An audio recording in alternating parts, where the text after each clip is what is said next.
Hello and welcome to Chapter 9, where I will talk about luminescent solar concentrators. My name is Eugenia Martínez Ferrero and I am Senior Scientist at the Institute of Chemical Research of Catalonia. My background is in material science and the development of materials for solar cells and light-emitting diodes. In this chapter, I will explain what luminescent solar concentrators are, which are their advantages and requirements, and how we are going to make use of them for the development of the Nefertiti project. By definition, a luminescent solar concentrator is a device that can absorb sunlight, concentrate it, and convert it. It is made of two components. First, a fluorescence molecule, which is also called luminophore or fluorophore, that can absorb sunlight in a wide frequency range and emit it in a narrower frequency range, normally between the yellow and the near infrared. This phenomenon takes place and it's called fluorescence. It's a photochemical process that occurs because the electron is excited from the fundamental state to the excited states, thanks to the energy provided by the photons from the sun. Then the electron relaxes back and releases the excess of energy in the form of light. The second component of the system is the transparent matrix, which also has a high refraction index. The matrix, the role of it is first to immobilize the fluorophores, then disperse it to avoid aggregation that can induce a quenching on the fluorescence, and third, to provide a medium where the fluorophores can be deposited on different substrates. In the case of the Nefertiti, our interest is to use this fluorescence molecule to absorb light where our targets will not do it, and then emit this light in a frequency where our target will be able to absorb it. In this case, our target are two photocatalysts that have been developed in the project and have been explained in the previous chapters. The advantages of using luminescent solar concentrators is that they can concentrate light even if this light is diffuse, in contrast to the solar cells, which must track the sun to get direct light. In the case of the luminescent solar concentrators, this is not a requirement. Then another good thing is that they absorb high energy radiation and emit it at a lower energy region, so we don't have the overheating project. And finally, there is the ease of design. Since there is a huge library of molecules that can be used, the resulting matrices or the resulting device show different colors and arrangement, and this can make easier their application in big systems where the aesthetics are important. The requirements of the fluorophore is first that they need to absorb a lot of light.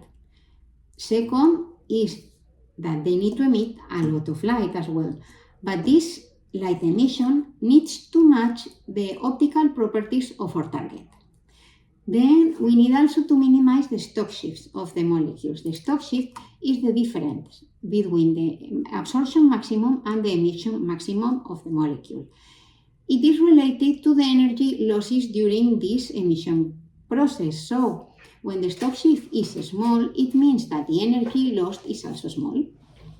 As I said before, we also need that these molecules emit a lot of light, so the photoluminescence quantum yield needs to be high. Then the molecules must be able to disperse in the matrix. They have to be stable under environmental conditions and under strong light irradiation. And finally, and looking forward its industrialization, they have to be easy to prepare, with a synthesis that can be scaled up to the gram scale, and they have to be non-toxic.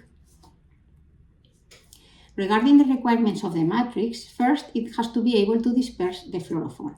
Second, the matrix cannot interact neither chemically or optically with the fluorophores. Like this, they avoid the fluorescence quenching by aggregation, but also they will avoid the quenching by the absorption. Also, they have to stabilize the fluorescent excited state of the fluorophores. And finally, and in the same case that in the fluorophores, they need to be stable under environmental conditions and light irradiation. They have to be cheap and non-toxic. In order to know how good is our device or luminescent solar concentrator, we are going to make use of the figures of merit. This is a parameter expressed by this term, which ranges from 0 to 1, being 1 the best device. First, this parameter is calculated taking into account all these terms. The first term is the R coefficient, which stands for the reflection of the light on the surface of the device. The second refers to the ability of the system to absorb light and to emit it. The third term regards the possibility of trapping the photons. It means that these photons will not relax emitting light, so it's detrimental to our interest. Then we have to take into account the reabsorption losses that can occur in the process, and finally other losses such as the energy relaxation of the electrons takes place through heat dissipation instead of light emission. The nature of the molecules that we can use is it's very wide. We are not restricted just to organic molecules. We can make use of the perovskite, for example, or quantum dots that are nanometer scale structures, dots, where the energy levels are quantized. For example, the cadmium selenide or the cadmium selenide coated with cadmium sulfide or carbon dots. Regarding the organic molecules, there are several examples which are very good fluorophores. For example, perilines, coumarins, rhodamines, or quinoxalines. Regarding the host matrices, we can use also a wide variety of materials. The most evident ones are the polymers such as polymethyl methacrylate or polycarbonate. But we can also use glass or flexible materials such as polydimethyl sulfoxide. Finally, the application that we have done in NFRTT has been done taking into account the optical properties of the photocatalyst.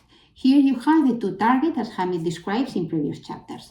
In the first target, we can see that absorption of light takes place at 400 nanometers and in a small regions around 500-550 nanometers.